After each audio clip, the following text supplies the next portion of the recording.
हर हर महादेव आप सभी को।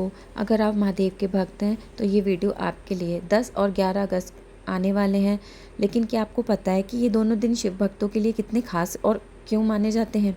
अगर नहीं पता तो इस वीडियो को पूरा ज़रूर देखें, क्योंकि आज मैं आपको बहुत आसान भाषा में यह सब कुछ बताने वाली हूँ। सबसे पहले बात करते हैं 10 तारीख की। इस दिन सावन का सोमवार है। सोमवार का हर सोमवार भगवान को समर्पित माना जाता है।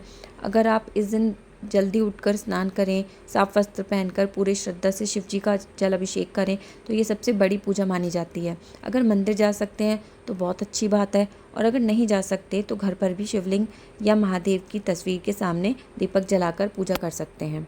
सबसे पहले जल चढ़ाइए, फिर अगर संभव हो तो थोड़ा दूध, उसके बाद दोबारा जल चढ़ाकर बेलपत्र, फूल, चंदन आदि अर्पित करें। अगर आपके पास नहीं है तो सिर्फ आप जल चढ़ाकर भी महादेव का अभिषेक कर सकते हैं।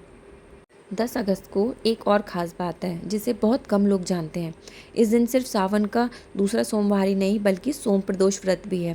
प्रदोष का समय सूर्यास्त के आसपास का माना जाता है, और मान्यता यह है कि किसी भी समय भगवान शिव और माता पार्वती अपने भक्तों पर विशेष कृपा बरसाते हैं। इसलिए इस समय की गई पूजा का विशेष महत्व बताया गया है।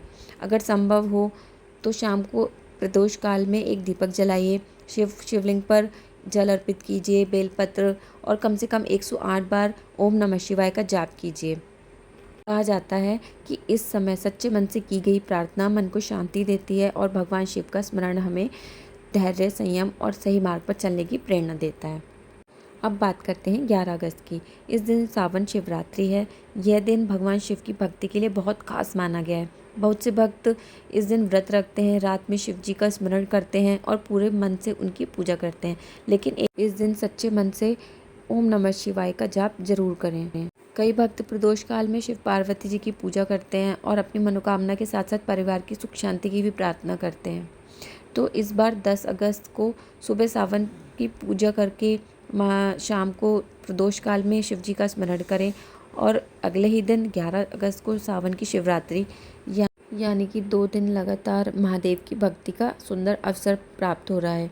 बस पूजा करते समय एक बात याद रखिए कि महादेव के लिए सबसे कीमती चीज़ आपका सच्चा भाव है। क्या आपको पता है कि सावन में हम बार बार महादेव की तरफ क्यों खींचे चले जाते हैं? शायद इसलिए क्योंकि जब मन में बहुत कुछ चल रहा होता है, जब किसी से कुछ नहीं कह सकते और बस कुछ समझ नहीं आता, तब महादेव के सामने अपना मन हल्का होने लगता है। तो बस शिवलिंग के सामने बैठ जाइए, भगवान से 2 बातें कीजिए, चैंटिंग कीजिए, शिवलिंग पर जल चढ़ाते समय अपनी सारी परेशानियां उनके सामने रख दीजिए, और बड़ी बड़ी चीज़ें मांगने के बजाय इतना कहिए कि हे महादेव, मुझे सिर्फ सही रास्ते पर चलने की शक्ति देना, मेरे मन को शांति देना, और जो मेरे लिए सही हो सिर्फ वही देना। क्योंकि महादेव से रिश्ता सिर्फ मंदिर तक का नहीं होता। महादेव से तो एक विश्वास का नाम है जो मुश्किल समय में भी कहता है कि मेरे भोलेनाथ मेरे साथ हैं, और जब मेरे महादेव मेरे साथ होते हैं तो आपको पता ही है कि कोई आपका कुछ नहीं बिगाड़ सकता। अगर आपके दिल में महादेव के लिए सच्ची श्रद्धा और विश्वास है तो कमेंट में एक बार दिल से हर हर महादेव ज़रूर लिखिएगा, और इस वीडियो को ऐसे शिव भक्त तक ज़रूर पहुंचाइएगा जिसे इन पावन दिनों के बारे में जानना चाहिए।